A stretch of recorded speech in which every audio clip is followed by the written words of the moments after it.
Hello, everyone, and welcome to the podcast. I am so excited about this episode. As you may know, my background is in industrial and organizational psychology, which is the study of human behavior in the workplace. And in my education and training, we didn't spend a lot of time on the therapeutic process, and I really didn't fully understand it. But through my coaching work, I'd had several clients who wanted to explore therapeutic topics like family issues or family challenges, past trauma, potential disorders, their own history, things that aren't a part of the coaching process. So I'd recommended them to therapists that I knew or heard great things about, but I also felt like I should experience it for myself so I could give a better description and explanation of what could be gained through therapy. So last year, I found a Christian therapist and started the therapeutic process. And let me tell you, it has been so helpful.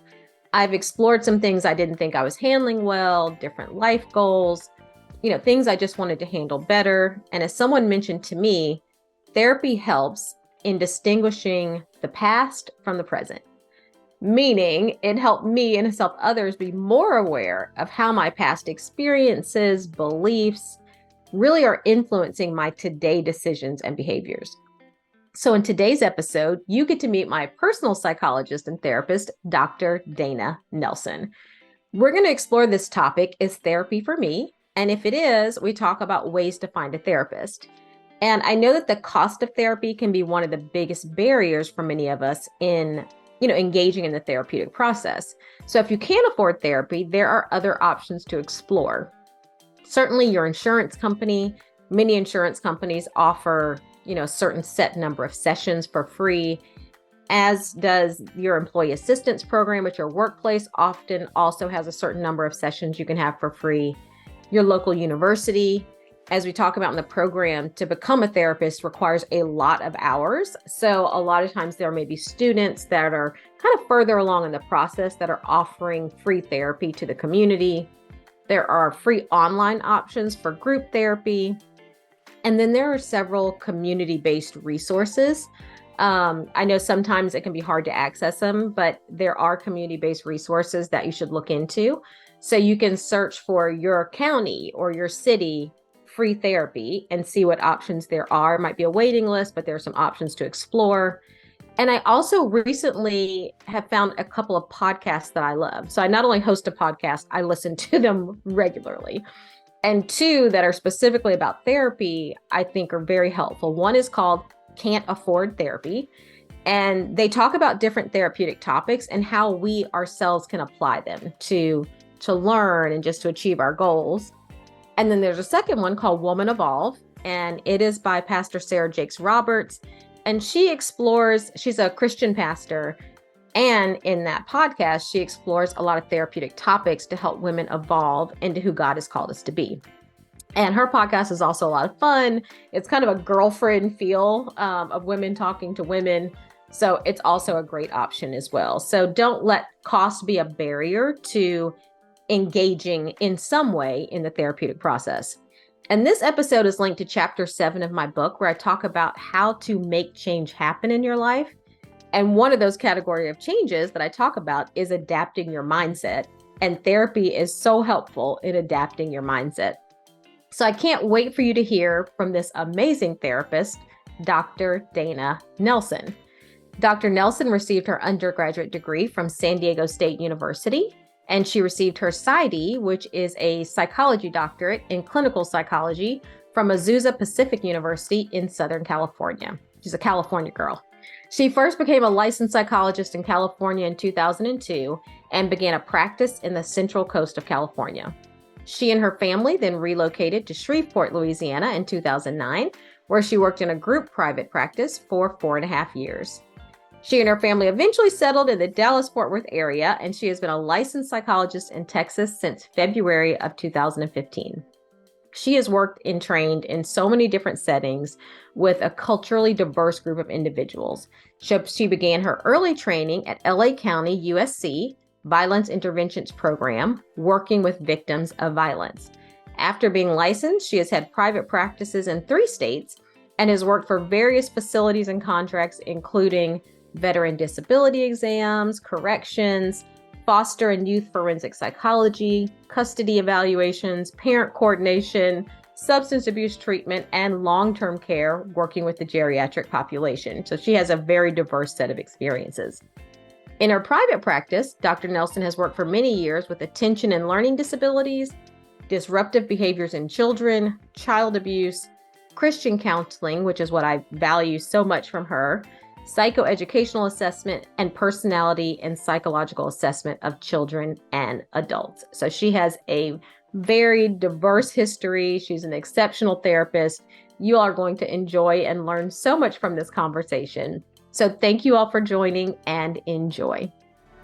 Now available, You Deserve to Love Your Job.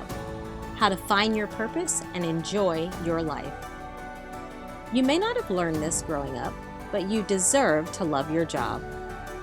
You will spend more time at work than in any other activity in your life, and you deserve to love it.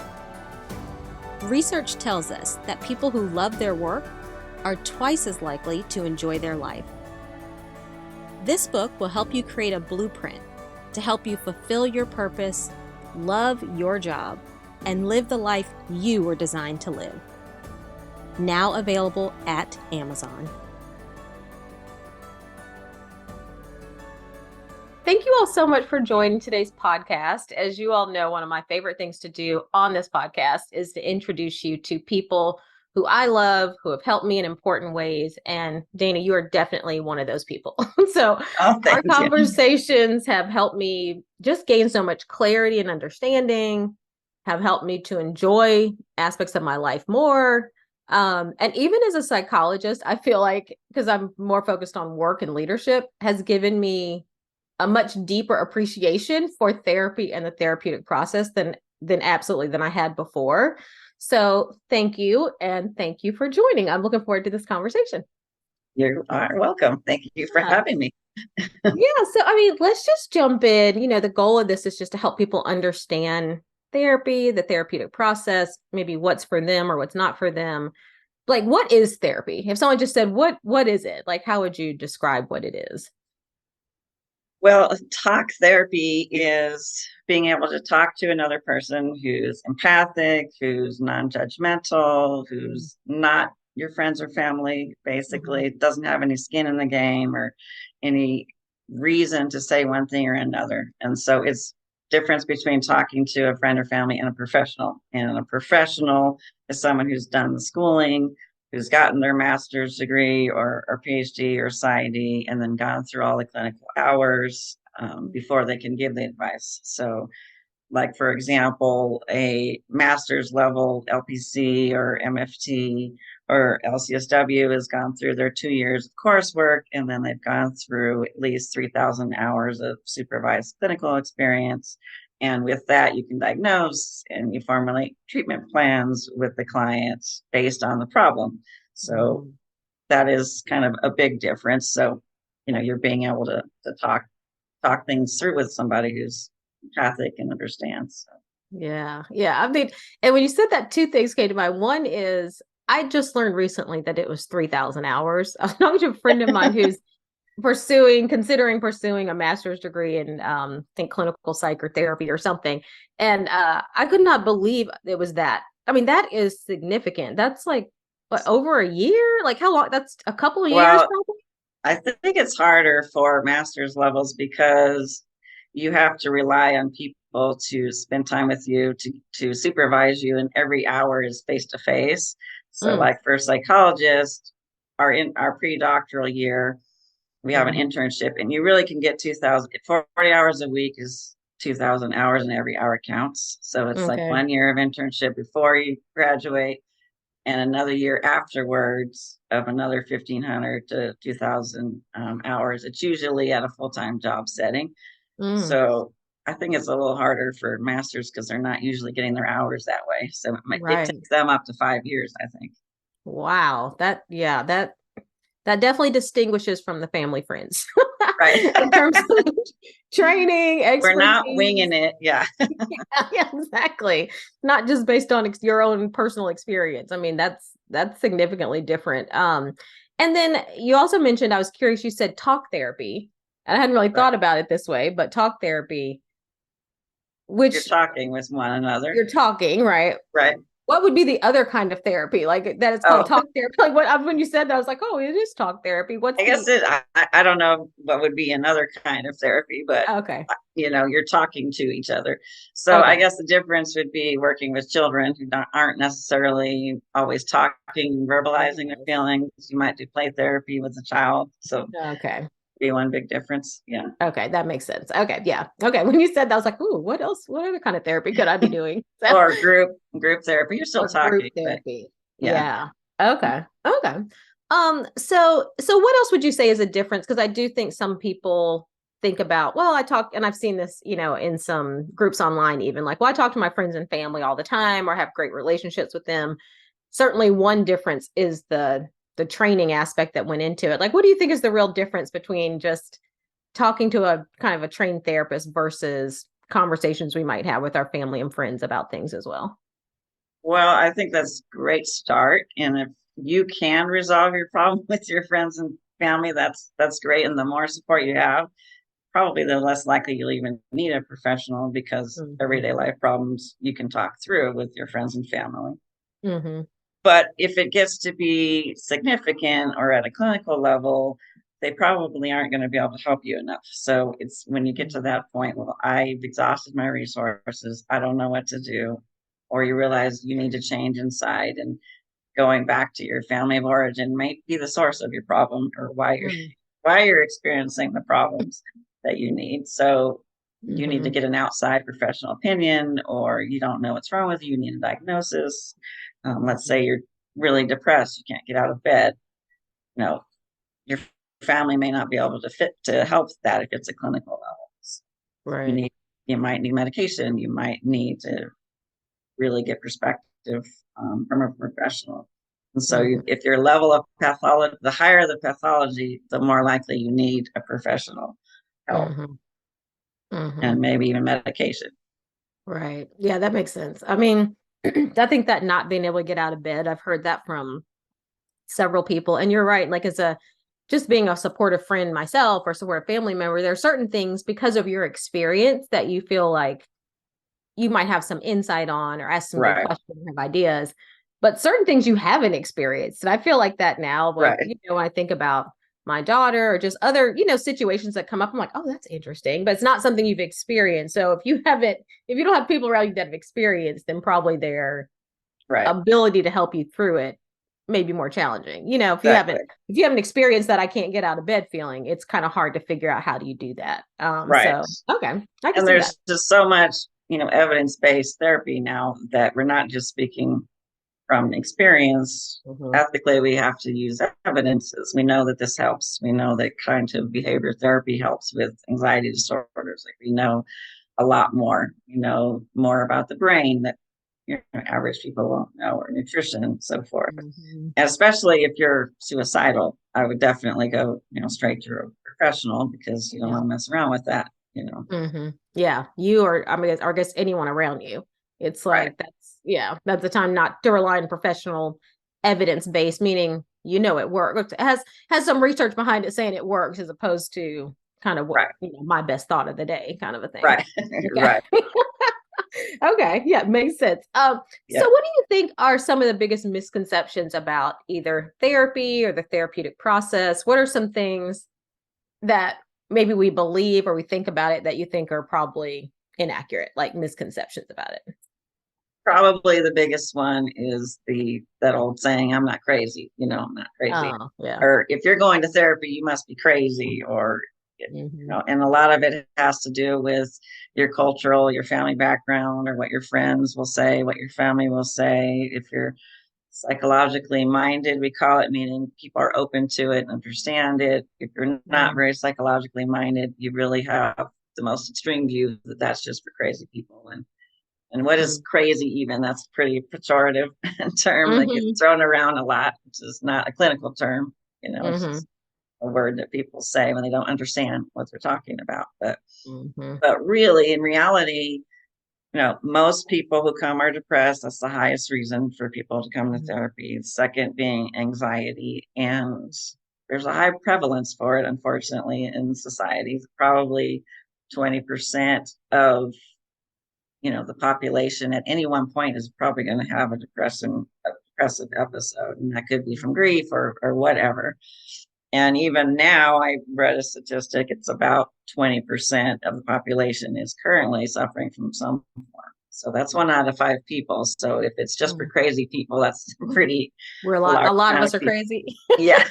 and not everyone needs therapy because they're clinically depressed or have anxious. Right. They could just have some life transitions, or need to work some things out with their family or workplace or whatever it is. Mm-hmm. That's probably the biggest one. Another one might be that it's an easy process, and it's not always easy. It can be if you just learn some coping skills or deep breathing exercises or add this or that, and that can be brief and relatively painless. But for some people who have really deep, complicated issues like complex trauma or personality issues or interpersonal problems, it might take years. So it's a long commitment for those with deeper issues. So Yeah. people aren't really wanting to do that kind of work for a long time. Yeah. Yeah, I could see that because I feel like I see that in coaching too. Like I think it's not probably therapy, coaching, and just life in general. I feel like we all want the quick fix. It's the same way I feel about my health and wellness. It's like, tell me the one thing I need to do this week. Right. So that by next week I can be at my health goal. We just all want that. We like to think that something is the one thing when in reality, it's probably lots of things over a period of time. And someone sent me a text message yesterday about something about your health journey unfolding. And that's how I feel like it's been. It's like it's an unfolding over time. And I imagine therapy can be the same. I feel like that's even like my experience is like you get to one level of understanding and that opens up something else, and you get to another. Kind of like an onion peeling, Yeah, exactly. So yeah, I imagine some people don't have you have to have a level of patience to deal with some complicated onions that you're trying to get to the bottom of in your life. Yeah. You could be working with someone for months and then finally get to another layer of the onion, realize, oh, you have this problem too, never mentioned.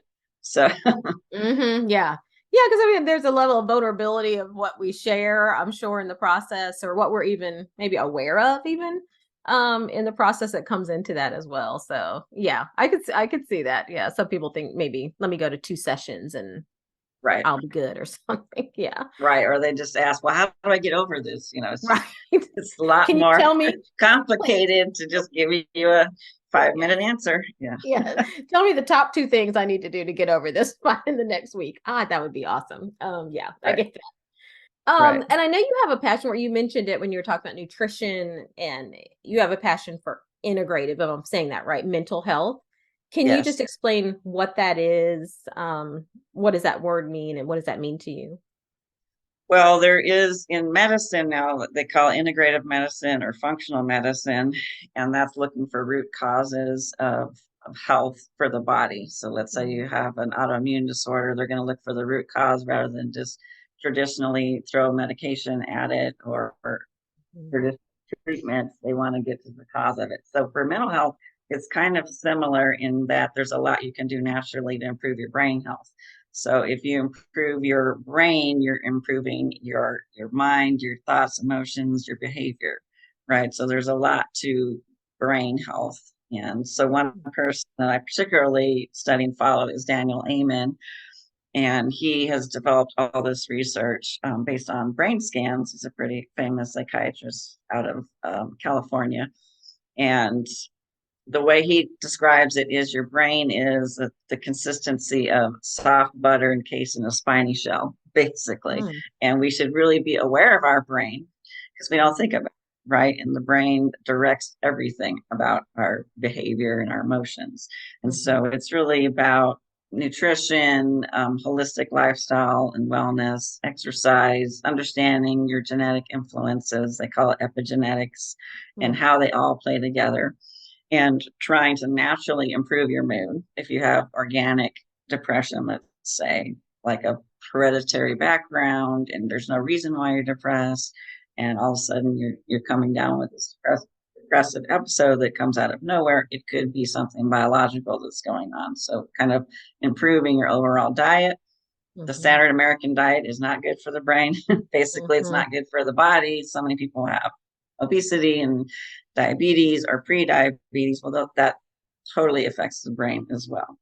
And so another thing, it's for longevity and preserving your brain health, because there's an alarming statistic now that half of people 85 years old and older are probably going to have Alzheimer's. And Alzheimer's is a very preventable disease because 95% of it is lifestyle and food choices and in all these different areas that helps your brain health. Wow. But the markers start 20, 30 years in advance. So when someone's manifesting cognitive decline in an overt way, it's been in the making for 30 years. And so the work is really in preventing it. Once you get to that point, it's hard. You might be able to slow it down or slow its progression, but you're not going to be able to cure it when you're already advanced. If that makes sense. So how you're improving that, and you can minimize medication if you're living this way. And so it's looking at what Dr. Amen calls 4 circles, and it's biological factors, epigenetics, nutrition, exercise, any disease that you need to cure. There are psychological factors, and that's your thought processes, like irrational thoughts. If you have past traumas, healing those traumas, or family dynamics, interpersonal skills. And then social circle would be your relationships and improving your relationships with your loved ones, or work relationships, or goals for finance and family and friends. All of those things, improving those and connection to people and the world. These are all scientifically proven to improve the brain. So, and then the last one is spiritual, and improving your spiritual life if you have a faith. If you don't have a faith, then it's really knowing your why and meaning and purpose for life. Those are all important things for brain health and longevity. So those are areas that I try to help people with. Wow. Yeah. I mean, I don't know if other people listening did this, but when you said 30, you said 85 and you said 30, 35 years before that, I'm like doing the math in my mind. It's like, what, that's just another reminder on why just our overall health is so important. Or, know, like you said, physical health, mental health, our social support. I mean, yeah, that's surprising. I don't know if I realized that so much of Alzheimer's could be prevented by it is. There is one gene, but that's, and if you found out you had a gene, you can do a lot to mitigate that. You just have to be more strict on your diet. Kind of like, okay, you have a trait for celiac, you're going to have to, or you have celiac disease, you're not going to be able to eat gluten. It's the same kind of thing. If you have the gene, you just have to be strict about it. Or if you have diabetes, you're going to have to be strict about it. But most of us can prevent it. So, wow. And they're calling Alzheimer's type 3 diabetes now, because there's a lot of similarities to how your brain is metabolizing food and insulin. Wow. Okay, that's really interesting. That's just another reason for us all to be thinking about our holistic health, for sure. Right.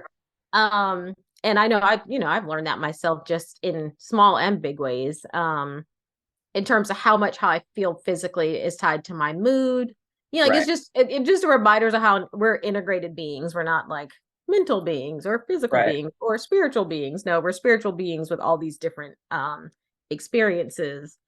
And I mean, I feel like this integrated approach to mental health, to physical health, when I think about generations, I feel like it's more of a newer focus. Like, I mean, I feel like I hear it now. I don't know if I heard it a lot growing up necessarily. No, I mean, it really is a recent phenomenon. I even just kind of discovered it and started learning about it about 5 years ago. It didn't exist when I was in school 20 years ago, and didn't have any learning about nutrition when I was in grad school. So I had to self-discover all this stuff, and research is just, developing over it. So in those areas. Okay. Yeah. I mean, I feel like I know, I think about my daughter, her friends, and just younger generations, I feel like because of maybe they grew up with more understanding of some of this, they're maybe a bit more attuned to their kind of this integrated nature Right. of, eating and physical health and nutrition and emotional health, et cetera. But do you also see that show up in therapy? Do you see generational differences in people's approach to therapy or their willingness to be in the therapeutic process? Like, I feel like it's something newer for my generation, but I don't know. Right. That may just be the people I'm around. I'm not sure. Like, do you see a difference in that? I think it's definitely more widely accepted now for the younger generation. So Mhm. there's less stigmas, about it. Older people are less likely to be psychologically minded, but it's really I think the biggest difference is whatever their the lifespan, there's different issues that they're going through. So, if Mm, children are there, they're going to be brought there by their parents because of a problem. If you're a teenager, you might be dealing with peer issues or your dynamics with your family and or you're first manifesting a depressive episode for the first time or you have social anxiety or so they're going to be dealing with all the things that are within that lifespan or their season of life. Young mhm, adults will be dealing with finding their identity and what they want to do with their life and discovering who they are, and their relationships is a big focus. Same with college mm, students. And then people in their midlife are dealing with family issues and their marital conflicts, and mhm. then they're a parent, they're dealing with their child problems and Yeah. so forth. And seniors I've had the fortunate experience to really work across the lifespan. I was a Mhm. child psychologist most of my career for 20 years, and then I also have other experience I worked at nursing homes for a year, so I got to see the other end of the spectrum. Yeah. And they really are focused on reflecting on their life and reminiscing and making sense of their life Mm, and towards the end of their life and the meaning. So they have a different perspective. In my practice, when I see seniors, they tend to want to get it over quickly. They're not okay. into, I don't want to spend, the next 2 years in therapy. So they might have some grief or they might have some issues. They want to kind of figure it out and move on because they've already got their resources or they're set in their ways. So Mm-hmm. Mm-hmm. Okay. I mean, do work things in that lifespan? Do you hear work situations? Are people bringing work situations to therapy as well? Like, do you hear a lot about work or? I do hear a lot about work when I work with professionals, particularly because that's a big part of their life, especially males. Mm-hmm. Male professionals are going to talk a lot about work and their goals and what's going on. So it just depends on what the client is going through. If they're professionals, they're going to be talking about professional things. Now there could be work stress, so then I deal with sometimes work related stress. Mm-hmm. Sometimes you even take a leave from work, and that's the reason they're coming in because they can't handle it. Or I've had a postal worker, for example, who had to leave from all of the mental abuse he was experiencing at work. So just Mm-hmm.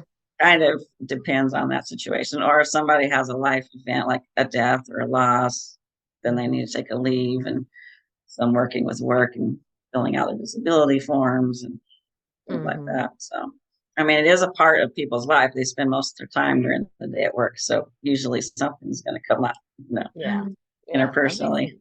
Yeah. Yeah. I mean, I could see how the issues change as you're saying over based on what's most prominent for you at that point Right. of life. And I've had some clients ask me this, I deal with mainly work leadership coaching with leaders. And what do you think? I have a perspective on this too, but I'm curious, like, what do you think is the difference between therapy and coaching? Like, if someone was to ask you, what's the difference? What do you think is the difference between those two? Well, I would think the main difference is the level of pathology and clinical level of work. So people are coming in for therapy because they may have a clinical diagnosis of, let's say, depression or anxiety in the scope of practice. So if you haven't gone through those 3,000 hours of supervised experience, ethically and professionally, you shouldn't be dealing with clinical level of problems as a coach. Coach, you're dealing with, I'm speaking from what I'm presuming Yeah. it means. It's you Yeah. they have a goal and you're helping them reach their goals, in their life or profession or career, or sometimes there's relationship coaches, but it's not because you have an anxiety disorder, depressed, or you have a personality disorder. You have to know your scope based on your professional experience. So like you have a PhD in org psych, right? And so you could have gotten your internships and become a psychologist, but that's probably a difference. So you're focused on work and dynamics of the organization versus trauma and depression and anxiety, OCD, or those types. Yeah, I totally agree with that. Like I think as coaches, we don't deal with any level of disorder. We're not trained in it. We're not trained to identify it, diagnose it, or treat it. Right. Like, so I think you're right. That's definitely not part of it. And then I think also from a coaching perspective, we're really trained in getting you to something, not necessarily, it's more forward than backward. Whereas I feel like therapy does both. Like it's still a look towards what you want to accomplish and where you want to go. But there's also a piece of looking back to see, okay, what from my history relates to this? And, how do I deal with maybe even more situations, experiences, traumas, whatever it is in the past, and how does that impact today? Whereas coaching is much more today forward. It's like, okay, you're here, you want to get there. Where do you want to be? Yeah. Let's talk about some strategies to get you there. So we kind of you might dip into the history to learn lessons learned, but the vast majority of the time, 90% of the time is really on where do you go from here to there. So I agree with you. Yeah. It's definitely not disorders, and it's much more about the goal setting and how do you get to a goal than it is anything else, and certainly not the history. And I would think we do a fair amount of coaching also in therapy. So you just kind of naturally do that. If somebody has therapeutic goals, you're trying to help them. And one encompasses the other in therapy, but you can't conversely do the pathology and coaching. Yeah, that's true, actually, because a lot of the coaches I work with are therapists. So they are, a lot of them are, or they were therapists. They are therapists because that's their training. And they've chosen to only focus on the coaching aspect. So that they said, and sometimes they go back into their therapy skills, but they've chosen to focus on coaching. So I think therapy is a little broader. It's like history to like getting you forward, whereas coaching is much more about today forward. It's a kind of a more limited focus, I guess, for people. But yeah, I've noticed several of the therapists, they say that I think sometimes they just, maybe coaching might feel, because you're not dealing with as much trauma, and maybe it feels like a lighter process. I get the impression. So. It's probably more, it's a lot less stressful. That's what you're working with. Less problems. Yes. But you're moving the growth, in a smaller degree versus all the way, a lot of other past problems. And that's the sense I get. And if you are, a lot of times people probably have already had a lot of therapy before they got into coaching. So they've done their work. And now I want to just advance in my personal life and my career or so forth. Yeah. That's the impression I get in talking to some people who have chosen, as therapists who have chosen to become like exclusively coaches. It's like, it's just a little, maybe a little less stressful is the word, a little, it has a little bit more of a lighter feel, I think, than therapy can feel sometimes, which makes sense when you think about what you're dealing with. So exactly. I do a fair amount of health coaching or brain coaching from the integrative medicine. It's mostly educating people and motivating them to change their diet and lifestyle. So, but when they don't come in necessarily for that, it's hard to get people to be motivated. So, yeah, I could see that. So, like, what do you think about what helps people get the most out of therapy, or what gets in the way? Like, what do you think is either, wow, that really helps you get the most out of this process, and what are some things that maybe get in the way of you getting a lot out of therapy? Well, there are studies show there are 5 stages of being ready to change. So it kind of depends on what stage you're at. So the stages are pre-contemplation, contemplation, preparation, action, and then maintenance. So if you are in the pre-contemplation stage of change, Basically, you don't see a problem with yourself. You don't really want to change. And those people might present in therapy because they're pressured by a family member, or their spouse, or a parent, or they're court ordered, or a work made them go, or some other form brought them to you, and they don't really see that they have a problem. So it's really hard to change when there's that level of lack of self-awareness or resistant to change. You're going to only get so far. So because they're not going to invest in it, or they don't trust you, they don't really want to be there, and so forth. And then there's the contemplation stage where you kind of realize there might be a problem here. I need to fix it. You're starting to get some awareness, but you're not really ready to take the action to change. So you probably get, a good amount of those people that come in, what can I do? And they don't even know why they're there sometimes. I just know something's wrong, but I'm not ready. And you might give homework or books or recommendations, and they don't do it. So they don't do the homework, So preparation stage is they're actually getting ready to make that step. So they're more willing to think about taking action. And then the action stage is probably where the most change happens, because they're engaged in the process, they're reflecting, they're taking your suggestions and homework in between sessions and reading books. So moving them to the action stage is probably the goal, and you're going to get the most out of that stage. And then maintenance is kind of just keeping progress going.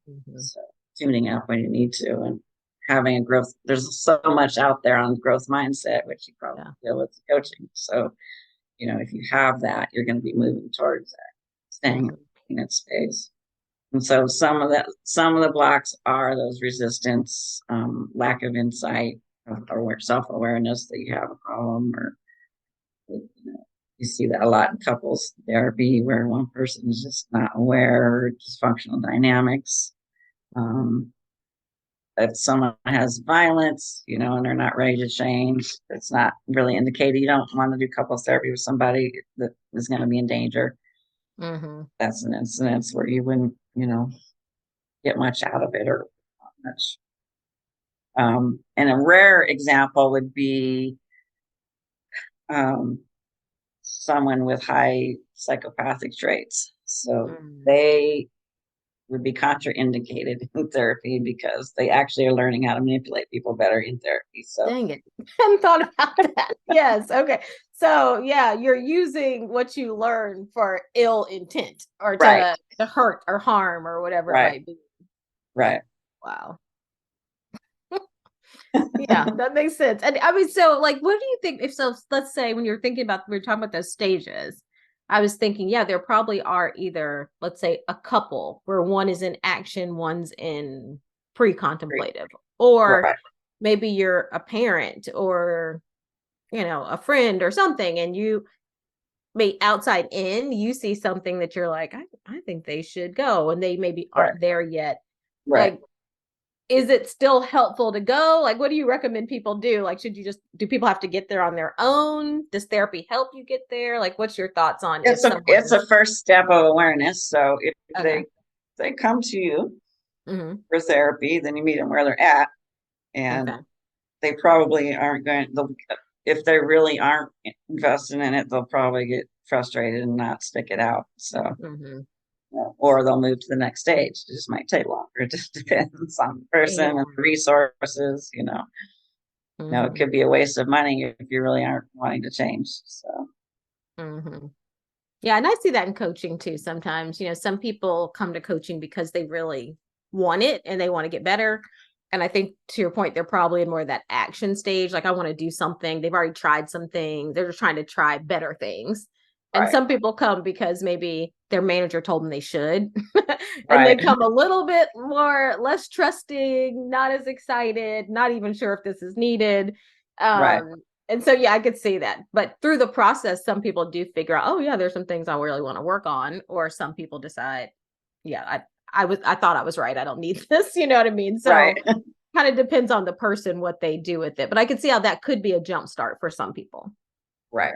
And one way I help formulate goals with the client is have them fill out this one-page miracle, which I got from Dr. Amon's Mm-hmm. materials, and that is looking at your ideal goal for yourself, Yeah. including all those four circles: the biological factors, psychological factors, social factors, and spiritual factors. And if you post that somewhere where you can see this is what I want and out of my life, am I behaving according to that?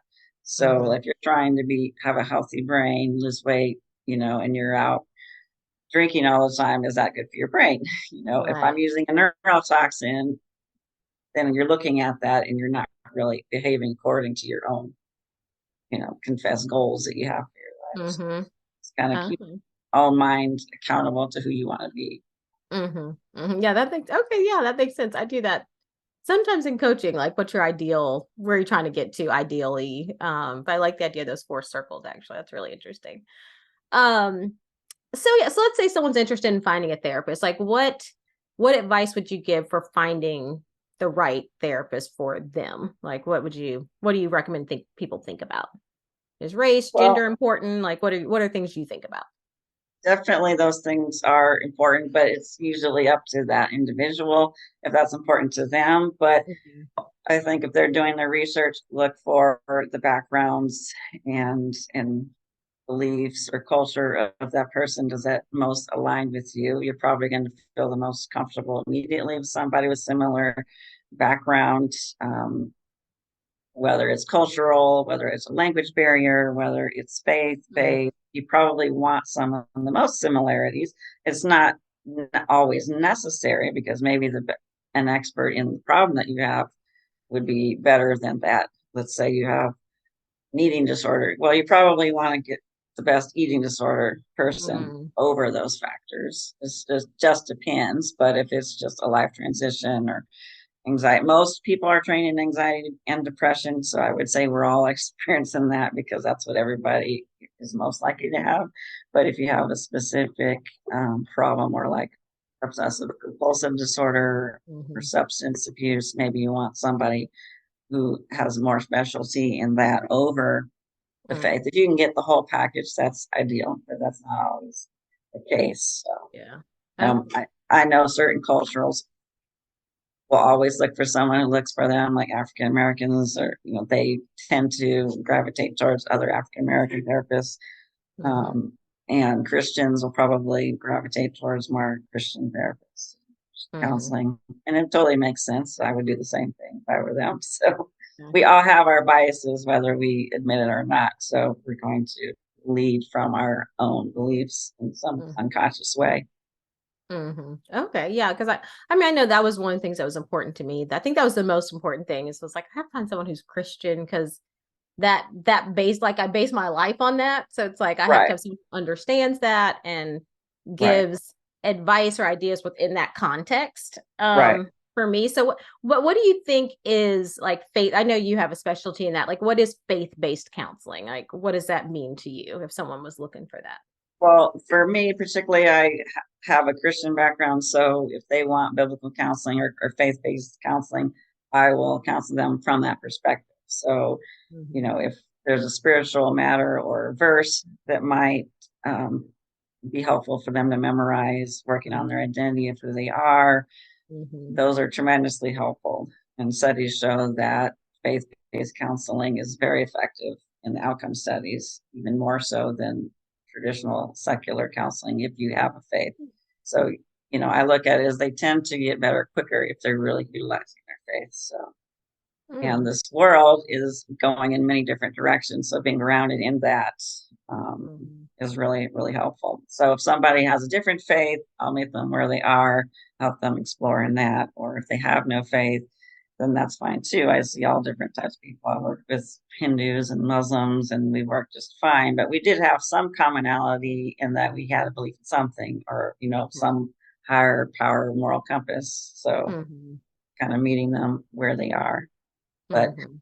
from a Christian perspective, for me, what I love is that all of the research on cognitive psychology, which is probably the most used, Mhm. using changing your thoughts to help your emotions and so forth. It was written about 2,000 years ago in the Bible. So there's so many verses on meditation, meditating on verses, or as a man thinketh he is. And so there's no contraindication between modern day brain science and the Bible. So I really love that and kind of integrating both. Mm-hmm. Yeah, there are a lot of verses that talk about the mind. Right. You know what I mean? Transforming your thoughts, Right. taking your thoughts captive, thinking on good things. Like when you said that, I just started thinking about how big a theme that is in the Really Bible, and is. how many verses there are about the importance of Right. managing your thoughts, not Right. just letting them run wild to a certain extent. Like how do you go about doing that? Yeah, you're right. I hadn't thought about that, but there A is lot on anxiety. You're right. Be anxious yes, for nothing, but put all your thoughts and prayers and petitions to the Lord. yes, there are a ton on that. Interesting. Okay. So I find that very helpful. Yeah. Okay. I love that. So any last thoughts? So before we close, I want to do a lightning round, which is just designed to help people get to know you a little better. A few quick questions, quick answers, but any final thoughts or things you'd want people to consider about in terms of this question, like, is therapy for me? Any final thoughts before we do the lightning round? I guess if you are just stuck and you know that you have repeating problems that you can't move past, or you're feeling your quality of life is poor and you're not reaching your goals in life, or you're having relational problems, then you might need a professional help. So that would be kind of a benchmark. Are you having problems in socially, your relationships at work or school that's impairing your functioning or ability to perform? That's when you really need professional help. Okay. Okay, good. I love that. Well, thank you for joining. I'm going to ask you these questions just so people can get to know you and your journey a bit more. So 3 questions. And the first one is, what is one thing that helped you figure out what you wanted to do? That you wanted to be a clinical psychologist or a therapist? Like, what's one thing in life that helped you figure that out? Probably the biggest thing that influenced me was my faith or becoming a Christian. So I have a business. My undergrad was in business marketing, so I was in the corporate world for my first 5 years out of college. And so I just, as I grew in my relationship, I realized I wanted to help people. So I wanted to do something more meaningful. So that's really what started. And once I got into grad school, I just loved it so much. I knew that was where I was supposed to be. So that was Oh, probably that's the biggest. awesome. I didn't realize that. I Yeah. didn't realize you made that career transition. Like, what helped you? Because I know a lot of people think about making a transition, but maybe don't, because you went Right. to school for business marketing. Now you're in that career for 5 years. Like, some people would look at that and say, I'd invested nine. It would be hard for some people to walk away from that and Right. now go back to school for something different. What do you think helped you make that transition? I mean, maybe just my age. I was in my 20s, so that's not Yeah. as, I started, I think, my psychology. I started in a master's program and then transferred into a PsyD program, but I went back to school like 26 is when or 27, I think, when I actually started. So it's harder, obviously, in the later years of your career to make that. But you can. There were some people in my school that were already, well into their 30s and 40s that transition. So I don't think it's ever too late, if you have time of life to find something to do. Yeah. You're right about that. You're gonna spend the rest of your life doing something. Might as well be something you feel called to Right. do, for sure. Okay. So what is one thing you do consistently to enjoy your life? Like, what's something you do regularly? Exercise. I love to exercise. I love nature. So growing up in California, spent a lot of time in my life outdoors and in mountains and beaches and hiking. So that's really important. And I think that's important for most people because studies show that even for depression, that taking exercise in nature is just as effective as an antidepressant. So to me, that's really important. I don't always have time, and it's hard to find here in Dallas, but just making an effort to go like the Arboretum or a nature trail or things like that. I really enjoy spending time with family. That's a big priority of mine. My church involvement, that's a big priority of mine. Yeah. Wow. I don't know if I knew it was that. I knew it was important, like this kind of outside activity, how important it was to your mental health, but as effective as an antidepressant is pretty effective. So yeah, getting Japanese outside. call it forest bathing, so Oh, do they? they recommend people go take walks in the woods, and it's kind of healing to the mind. So I would definitely Oh, I leave love that. that. I love that. Okay. And then last question, what is a word of wisdom or a piece of advice that you live by? Let's see, word of wisdom. I would say live your life, like be mindful of your brain, Mm, going back to the integrative medicine. Be aware of those four circles: the biological factors, psychological factors, social, and spiritual factors for your overall quality of life. You improve your brain, you're going to live longer, you're going to live happier, you're going to have better relationships. So be mm. mindful of those things. Yeah, I mean, and I feel like that's something we could all do. Like I'm already envisioning my circles, like kind of these circles of biological, spiritual, social, psychological. Did I get those right? Are those the four Yes, circles? Okay, or spiritual was the last one. Yeah. okay.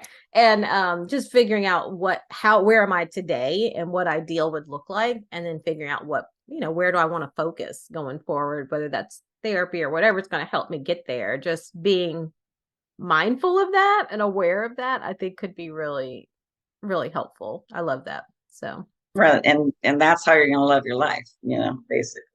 yes, yeah, absolutely. I love that. So, well, thank you so much for joining. This has been so fun. Thank you all for joining today's conversation. As always, you'll see more information about Dr. Nelson in the show notes.